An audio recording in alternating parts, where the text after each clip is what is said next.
if you bought Bitcoin, you could lose money in a year or 2 or 3, but over the course of 4 years, nobody ever lost money in Bitcoin holding it 4 years straight.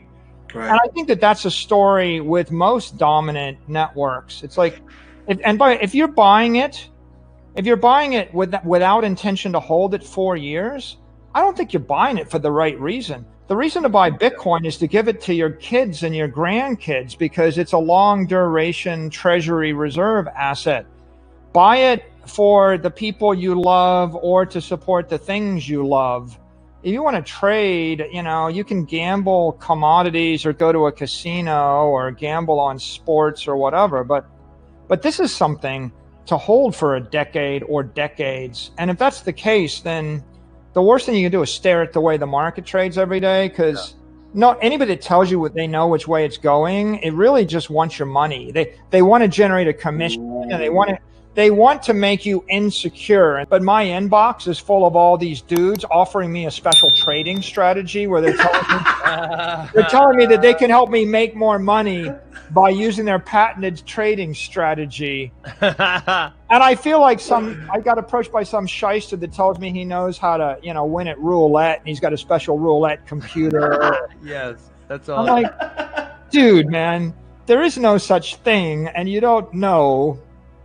All right, well, you don't know. It's too complicated. Yes. Don't give me some advice here, then, Michael. I'm gonna ask. I did not ask a question last time. I'm gonna ask one this time. So when I got in August, September of 2017. I watched the run up, and I'm convinced, like you, that this is going to be the dominant monetary policy for the next 50 to 100 years. Who knows? That didn't sell, and I lost a lot of money because I didn't sell at the top. Now I understand the cyclical nature of Bitcoin.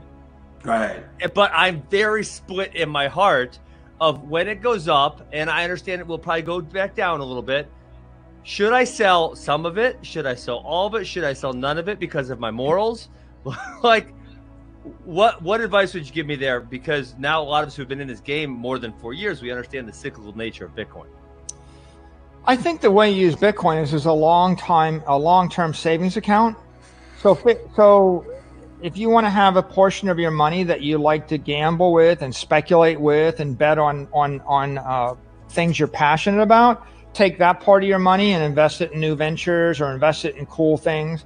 Take another portion of your money that you want to save for the next 20 years or 30 years, and put that in Bitcoin and just leave it there and don't get caught up in all the back and forth, because,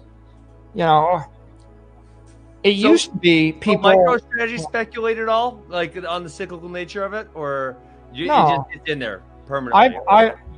I have bought Bitcoin. I never sold one Satoshi. Damn, nor would I sell one Satoshi. But I'm thinking I probably should when it goes to the top this time. No, here's what I think. I think you sell the Bitcoin. How are you going to feel if you sell it and it goes to 82,000? Well, and then it goes to 167,000 when it goes to 1 million. And when it goes to 1 million, are you going to be bragging that you bought it at 0.019 million and you sold it at 0.2022 million? Like, aren't you going to feel freaking stupid? Like, I bought it at 0.019 million and I sold it at a 50% gain at 0.023 million, and I lost 1 million. Like last time, there was an 80% decline or 75% decline in the price from peak of December 2017, January 2018, and then it went down. Do I wait and then I buy like 5x of the Bitcoin? So Ben, in the first decade, Bitcoin was dominated by a bunch of traders with leverage and offshore exchanges, and they were speculators, and that was one group of people. You've got insurance companies, corporations, treasuries, institutional investors. They're buying this stuff instead of gold. They're buying it to hold it for a decade as an inflation hedge.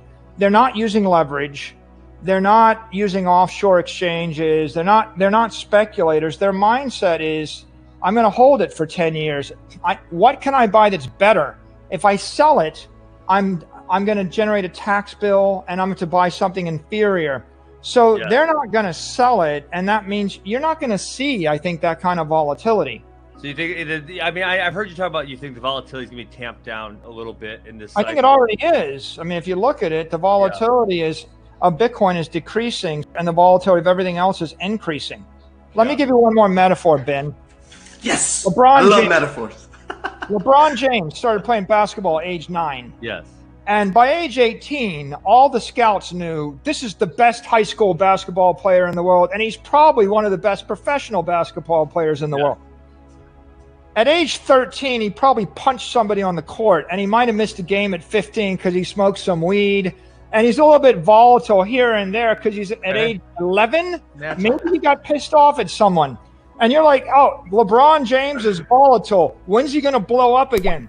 From age 19 to age 29, LeBron James crushed everybody and everything in his way. And you probably should have signed him.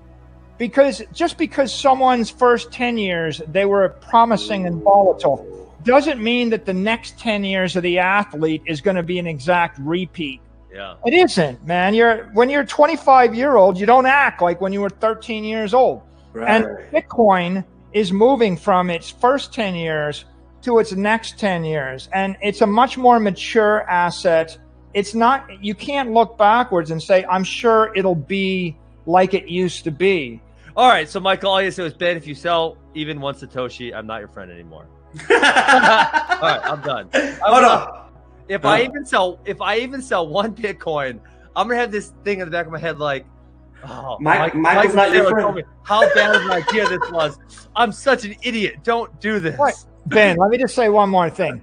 Okay. The people that I know, the wealthiest families in the world, they're like these New York City families where you ask them, where'd your money come from? And they're like, oh, my great-grandfather, he bought like 4 city blocks in Manhattan. And they're like, did you ever sell that? It's like, no, we still own it. They own it for 100 years. Yes. If you have really good property, like if you owned a block on Central Park in Manhattan, do you think there's any year in the last 100 years it would have been a good idea to sell it, pay capital gains tax, and buy something else? So what they do is they hold it for 100 years. Yeah. And as people print more dollars, the value of the property goes up at the rate that the Federal Reserve prints dollars. And then every 5 years, they refinance it and they borrow more money against it. Yeah. So if you borrow against an asset that's appreciating in value, you don't pay capital gains tax. And then the money you borrow, you can live off of, and you don't pay income tax on it. So if you have the world's perfect, if you own a city block in cyberspace that's good for the next 100 years, that's Bitcoin, right? A Bitcoin is a city block in cyberspace. If you own that, and if I told you 1 billion people are coming to that city and they're all going to need to buy their own block, and you own the right property, it's the Manhattan of cyberspace. Why don't you just keep it in the family for 100 years, and the next time you feel you need some money, well, you go borrow money against your Bitcoin. There's no capital gains tax. There's no income tax. If Bitcoin was going up 100% a year, you're getting paid 100% tax-free interest, and you're going to pay 5% interest to borrow the money. It's a 95% difference, right? So you don't want to sell because you get tagged for the taxes, and then you stop generating the yield on the property. Really wealthy families, they just keep the assets forever and they just finance them. That's what they do. Oh.